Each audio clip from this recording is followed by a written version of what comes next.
Hello guys, in this video I'm going to show you how to display the waves on the map on the VesselFinder application. But first of all, I just want to mention, please don't forget to subscribe to our channel, because at 100,000 subscribers we are going to show you our YouTube revenue statistics and growth strategy, how to make money online. So let's jump into it. First of all, open the application on your device.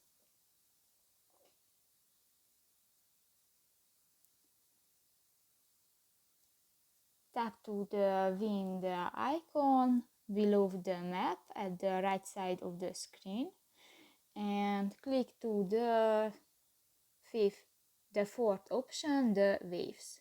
And new, the waves is displayed on your map. So that's pretty much it for this video, guys. See you in the next one. Bye bye.